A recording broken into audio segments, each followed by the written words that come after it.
Мына азыркы биздин айтып аткан депутатыбыз биз комиссия создавать эткенде каршы чыккан. Бул өзүн депутат катары сезбей, мурдагы өзүн директор катары сезип жүрөт. Бул коррупцияны бардыгыбыз билебиз. 20 жылдан ашып отурган директорду азыркыга чейин колдобой жатат. Бул эмне деген жакшылык? Андан сырткары мына биз 31 октябрь күнү социалдык комитет менен бир нече депутат болуп Талас областына бардык. Социалдык объекттер менен таанышып келдик. Ошондо Атай Огонбаев атындагы мектептер жана башка мектептер мына ушул жерде жергиликтүү мамлекеттен 7 сом тамак ашына берилет экен. Андан сырткары ата-энелерине 100 сом бөлүнөт, 100 сом берет экен ата-энелери. Мына ушул жерде ысык тамак берилип жатат. Биз көрүп кубандык. Ошол жерде фасол, балык бар экен.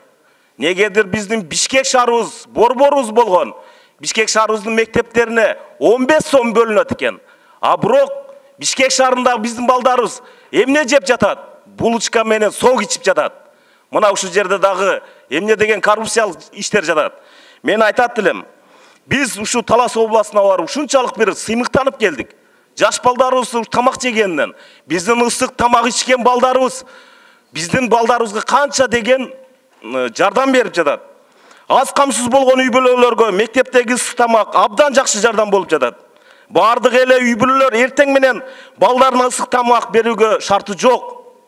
Ошондуктан буну Ашырбек Мойдунович кылдаттык менен карап койсоңуздар дагы болот эле. Мен айтат элем, биздин өкмөттө министрлер жумуштан кетет.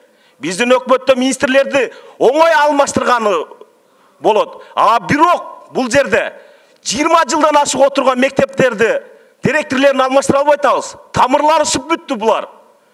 Бул жерде коррупцияны элдин бардыгы билет. Бирок негедир айткысы келбей атат. Мен айтат элем, мына бул жердеги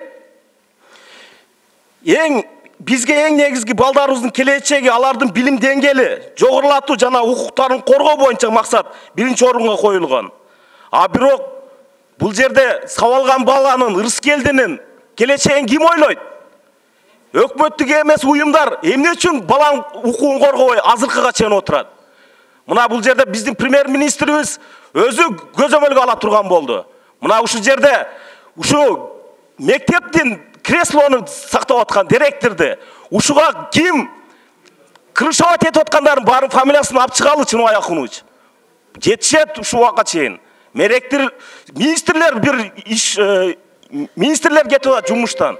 Эмне үчүн биз директор школду алмаштырганга, же болбосо буларды башка ротация кылганга алыбыз жетпей турат. Парламентке да, өкмөткө да уят болот.